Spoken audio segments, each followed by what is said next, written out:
Blog Talk Radio.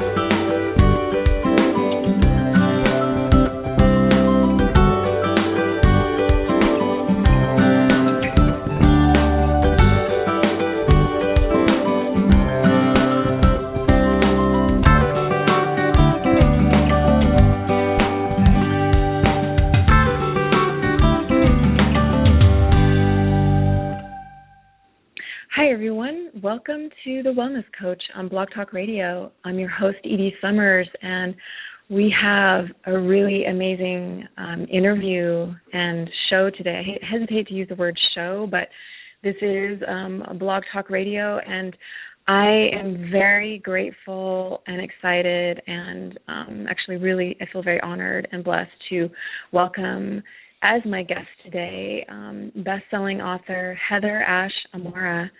And we're going to be talking about how you, as a woman, can become truly empowered. I feel like the time is really ripe for this, and so please feel free to call into the studio if you would like. The number is 619-393-2911. You can speak directly with Heather Ash, which is a pretty amazing opportunity. It is no secret that women today are juggling a lot. We now make up more than half the workforce in the United States and are busier than ever with partners, children, family, and friends, often putting the needs of others ahead of our own. And if we feel overwhelmed by it or fall short of perfection, many of us have learned to be our own worst critic rather than our own best friend. In Warrior Goddess Training, best-selling author Heather Amara provides the antidote to the flawed idea that you are not enough. Heather Amara is the founder of TOSI, the Toltec Center of Creative Intent, based in Austin, Texas, which fosters local and global community that support authenticity, awareness, and awakening. She is dedicated to inspiring depth, creativity, and joy by sharing the most potent tools from a variety of world traditions. Heather Ash studied and taught extensively with Don Miguel Ruiz, author of The Four Agreements, and continues to teach with the Ruiz family. She brings this open-hearted, inclusive worldview to her writings and teachings, which are a rich blend of Toltec wisdom, European shamanism, Buddhism, and Native American ceremony. She is the author of Warrior Goddess Training and the Toltec Path of Transformation and No Mistakes, How You Can Change Adversity into Abundance. So I'm going to welcome Heather Ash into the studio right now. Heather Ash, hi, welcome. Thank you so much for being here today. How are you? Good. Thanks so much, Edie, for having me. I'm excited to be on the show.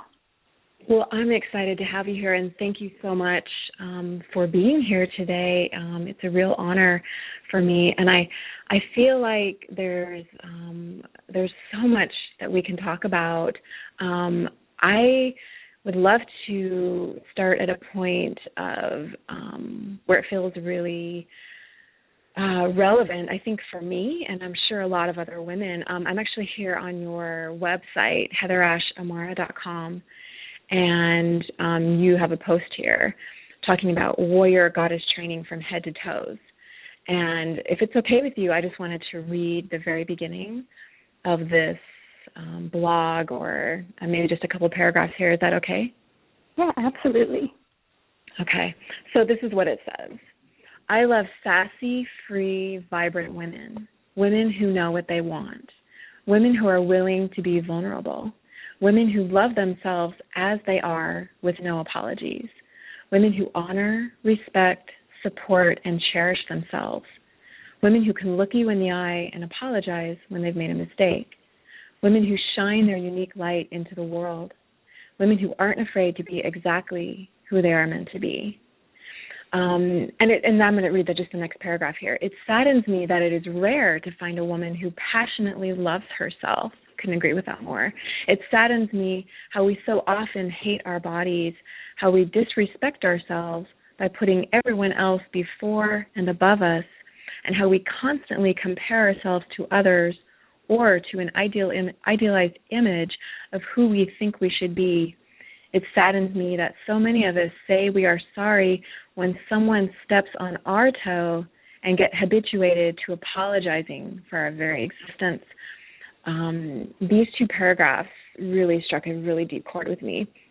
And I was wondering if you could expand on this whole idea of apologizing, first, how we do apologize for our very existence so often, but yet what the reverse of that is how we can actually be warrior goddesses and step into our power. And what does that really look like when a woman is not afraid to be exactly who she is?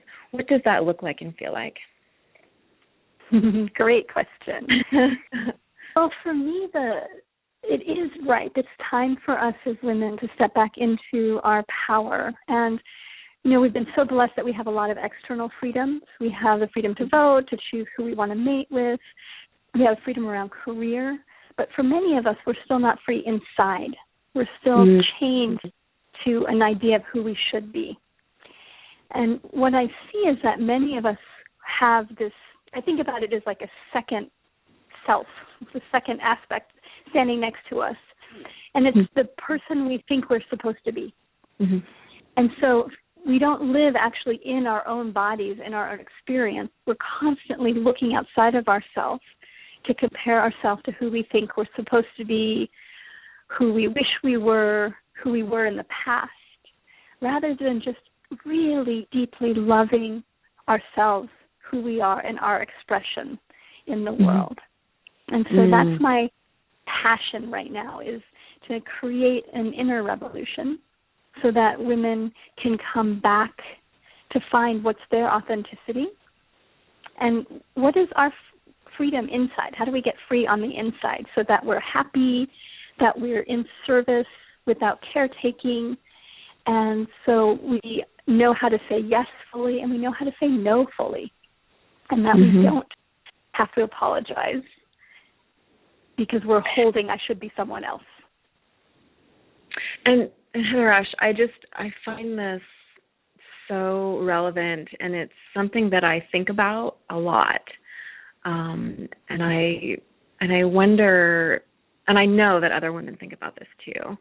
And then I think the question that always comes up for me is, how do I do this? Is this what your book is all about? Is how to do it, or is it? I'm curious because I feel like this is where I get stuck. I feel like I'm always. Sometimes I feel like sometimes I do step into my power, but then I find myself stepping back out. Does that make sense? Oh, absolutely. I wrote a whole book just on that. So my first book is called The Toltec Path of Transformation. And I wrote that book because I got really curious. Why is it that I see so many people, including myself, like make a big change and then step back out of it again? Mm-hmm. And it's hard to create lasting change. And so both of my books, and especially Warrior Goddess Training, are really, really practical. I am not one about theory. I am definitely one about how do we take wisdom and bring it into our lives so that we're integrated and we're really living a new way. And the truth is it takes time, it takes perseverance, but there are really specific tools that we can start bringing into our life to help create that transformation so that we become more aware of the places where we're apologizing for ourselves or diminishing ourselves or giving our power away or comparing ourselves. So that's one of the first steps, is just the awareness. And once we have the awareness, then to begin to take new action, make new steps. So there's a couple tools in the book that I'll just talk about briefly because they're so powerful. And one is called recapitulation. It's a pretty simple Toltec technique that's about gathering energy from your past.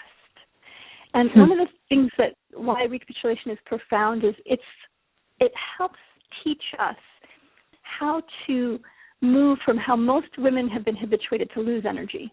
like out of fear, out of not enoughness, out of feeling not worthy. We have a tendency to lose energy if something happens. And we lose energy when we go into fear. Anytime we go into fear. And so when we really learn to rewire ourselves, we stop losing energy and start mindfully going back into our past and gathering up any place that we've lost our life force. Places that we went against ourselves, places where we acted out of fear, places where we took on other people's beliefs or agreements. And so we start learning how to be in our being in a really different way. And so the moment, like now, as I move through the world, I'm very aware of my own energy. And if I notice that I'm getting depleted or I feel I'm losing my creativity or my enthusiasm, I'm like, what's going on? And I can really, usually fairly quickly track what happened. So I can give a great example of that if you want. That's great. That would be great. This was a little bit ago. It was such a perfect example. I was at a bookstore, one of my favorite places on the planet. I was really happy, and I was looking at all these books. And 5 minutes later, I walked out of the bookstore, I sat in my car, and I realized I was really depressed and low energy. And I went, well, wait a minute, what happened? And I walked myself back through, did I feel happy? What happened? And what I saw by looking back was that I'd been standing in front of the bookshelves, and my mind, I didn't catch it at the time, I only caught it later, but what my mind was saying was, oh my God, look at all these books, everything's already been written, there's no way you're going to write a book that anybody's interested in, they've all been written, just give up your dream. Wow. This was obviously before I wrote my books, yeah. And if I hadn't caught that, I may have never written a book. It's that judgmental, you can't do it voice. But happily, I was able to go back and go, oh, right, that isn't true. I don't want to put my energy towards that. And I consciously said, yes, I will write a book, and there's plenty of space for me, and reset it. So there's stories that we tell ourselves, and this is one of the main parts of Warrior Goddess training, is training ourselves to look at what are the old stories that don't serve us any longer, and then how to rewrite them with love. I love that, how to rewrite them with love. And Heather Ash, is it necessary to go into your past in order to rewrite your story? I mean, I know that you work with shamanism. I've done some work with shamanism as well, and I find it really powerful. And I'm also curious. I'd also love to know exactly what Toltec wisdom is. I think for myself, and I'm sure a lot of other people would love to know what it is. But I'm curious. Do you find it necessary to go into your past to rewrite your story, or is it something that you can do? I mean, obviously, we're always living in the present moment, and I don't want to over-intellectualize this. I want to make it accessible for people, but I'm also wondering, where exactly does our power lie? I mean, it clearly lies in the present moment, but is it necessary to revisit our past, especially if we're talking about shamanism? It's not necessary. It can be helpful. But it's true, it's not necessary. What's important is that we're paying attention to what we're doing with our awareness, attention, and energy in the present. And often where we live, like we might physically be in the present, but our thoughts go into the past or go into the future. Yes. So the more we can just hook our attention to here. What I say is if you can bring 100% of your attention here in this moment, there's nothing else to do but enjoy it. I love that. Right? Then you would just enjoy it. Most of us don't have that capacity to show up 100%. So if we can't, then we can go, okay, well, where am I showing up? And is that really where I want to be putting my attention? So my support for everyone is that to come into the present and then just to be mindful of where the places, what's arising in the present moment. And if you can start changing your story in the present moment, then you're good to go. And if you find things go ahead, sweetie. Oh, go ahead.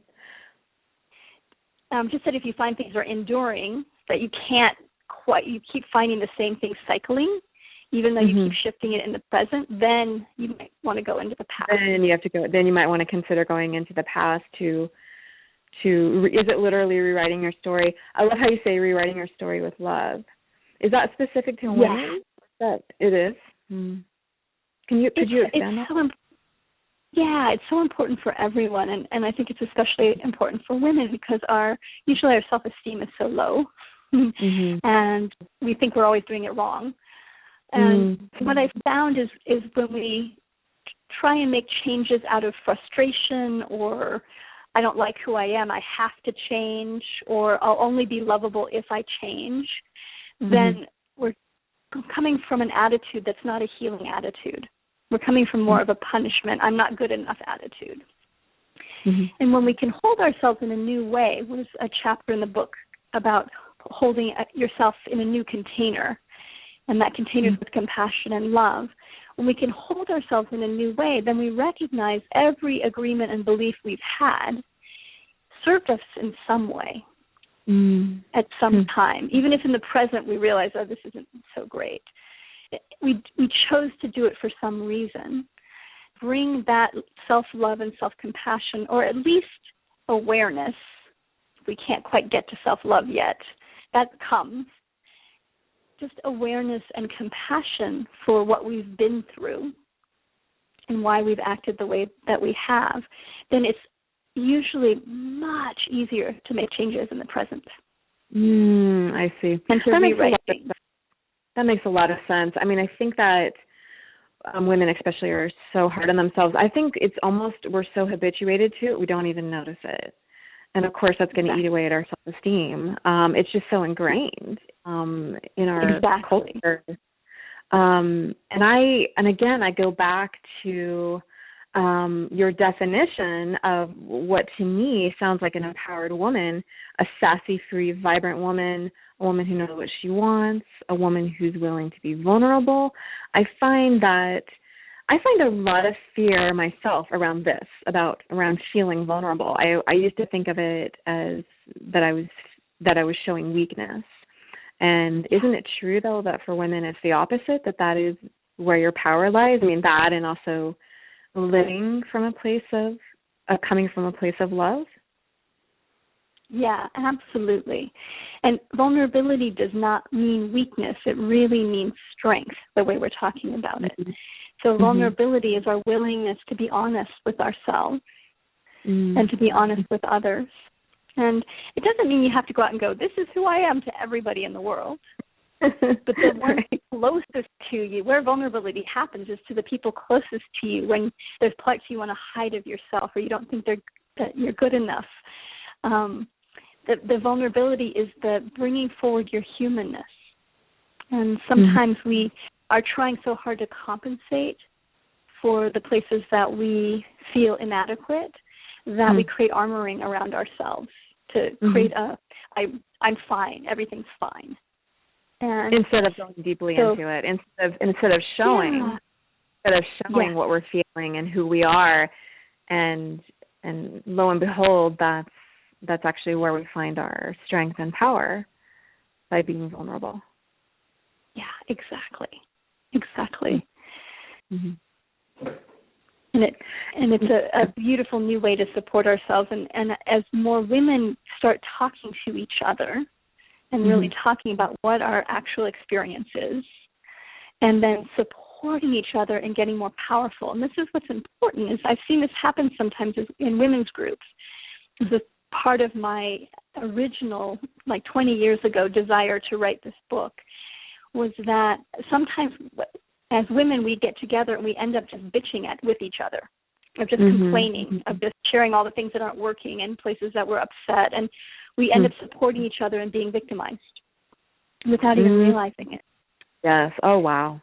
That's an insight right there. I think it's moving out of that place of feeling victimized, because I think that a lot of women can relate to that, even if or recognize it on a really subtle level, even if it's subconscious.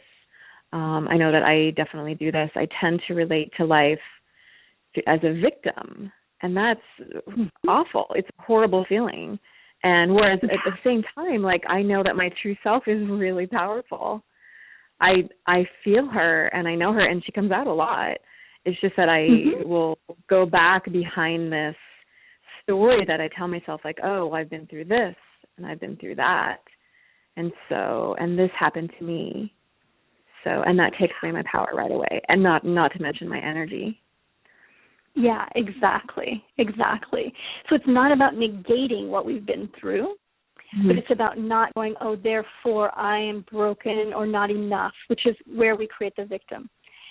Instead, we change the story and say, I went through this and it actually helped me become stronger, or it made me more compassionate, or it made me be more present with people, to look at what the gifts are of what we've been through, how what we've been through has created strength, rather than looking at it from the lens of it's now created not enoughness in me, or created all these problems. Yeah. And I think it's really important for women that we support each other in letting ourselves. I have a friend that we have an agreement if we need to vent or if we need support. And venting is the conscious, like, I just need to get everything out, and then we can talk about it, or I just need to say it and then I'm done. Okay, so I also don't want to support all of us as women to not go into, I'm just going to pretend that I'm fine all the time because I'm not going to be a victim. Because that doesn't work either. Then we're like shoving part of ourselves down in order to be something we think we're supposed to be. So Warrior Goddess training is about really accepting all of ourselves fully, accepting the part of us that feels scared, accepting the part of ourselves that wants to be loved so desperately, accepting the part of ourselves that is jealous, whatever we are, whatever arises, to accept all of ourselves, and that none of these things define us, but then we get to choose where we want to put our energy. And I love that. We support each other in that way of like, oh, sweetie, you're feeling scared. Talk about it. Okay, now where do you want to put your attention? And I love how, you're feeling victimized. Let that speak. And now, okay, now where do we want to put our attention? Right. How can we notice what we're feeling, and then make a conscious choice to focus on something else, empowering. And I love two things.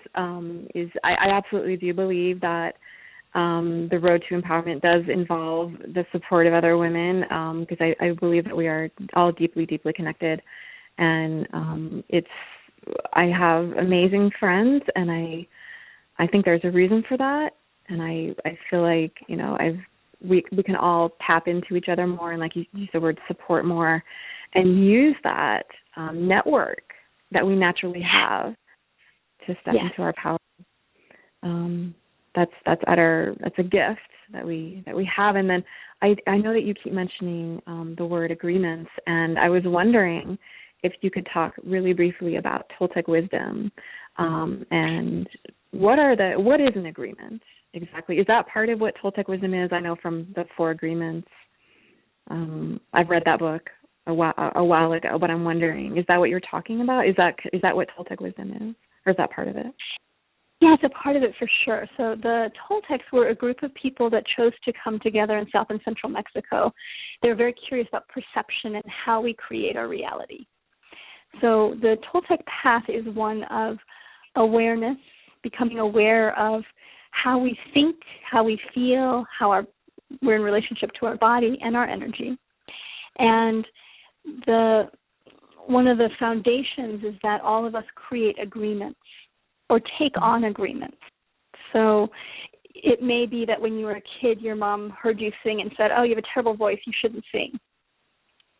And instead of realizing that's her agreement, we go, oh my God, I have a terrible voice, and we take that on as truth, where it was just mom had a headache that day. And so we take things that happen in our life, and then we decide they're true. They become our agreements. And so then maybe I agree, I'm never going to sing because I don't want to offend anybody and I don't have a good voice. Wow. But and we do this, we make thousands of agreements without even realizing it sometimes. And so the path of the Toltec is about opening up our awareness to get clear what agreements do we want to keep and which ones don't serve us any longer. And that's a really joyful process of sorting. I think of it as house cleaning. Go through our own internal temple and say, what gets to stay here and what do I want to put out? Just like if you're cleaning a closet, you might realize, my mom gave this to me and it never fit me. I'm going to move it on. We have a lot of agreements like that when we bring our awareness to them, we can make a conscious choice. And it's that choice that then brings us to our own freedom. Which is what everyone wants, right? It's love and freedom, which are ultimately the same thing, I believe. Yeah. And Heather, we could talk forever, and I actually wish we had more time. But I want to make sure that people, first of all, know where to go to find you. And then also you have a boot camp coming up. And then also if you wanted to talk about your book, we have about 4 minutes left. So I'm going to mention your websites really quickly. There's heatherashamara.com and warriorgoddess.com. And would you like to talk about boot camp and anything else that you would like to mention? Yeah, I would love to. So one of the gifts that I'm doing for folks that buy Warrior Goddess training is there's a 11-day boot camp, online boot camp that I have. Incredible rewiring. So the next one starts January 6th. And it's a little lesson every morning that is an inspiration, is a guide for the day. And there's tasks. And some of the tasks are somewhat challenging. They're simple, but they're to help you find your edge and push beyond it in order to live more from your authenticity. So anybody who's interested, just go to warriorgoddess.com. And if you buy the book online or if you buy it as a gift for a friend, it's a great way to do it too, you can get a boot camp for free. So all that information is on the website. Oh, that's wonderful. And then, so your book, you said it came out in September. Is that correct? Warrior Goddess Training. Okay. Yes. It looks fantastic. And again, so timely and so relevant.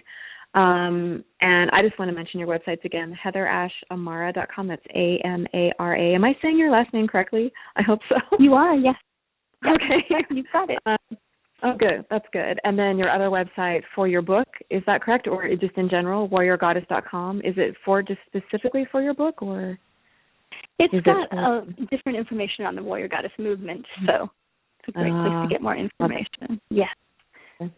Heather, I cannot thank you enough for being here. This was such an honor, and it was really a true pleasure to meet you today. And thank you so much for sharing your wisdom. And again, I'd love to have you come back sometime because, again, I feel like we touched on, we got to the root of it, we got to the heart of it. But this topic, and there's so much ground to cover in general.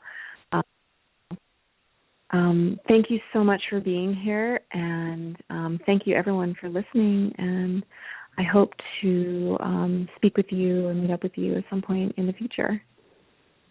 Sounds wonderful. Thanks so much, Edie, for all that you give and share, and blessings to everyone that's listening. Thank you, Heather Ash. I will talk to you in a little bit. I hope you have a beautiful rest of your day. And thanks, everyone else, for listening. You have been listening to The Wellness Coach on Blog Talk Radio. Thanks for tuning in, and have a beautiful day.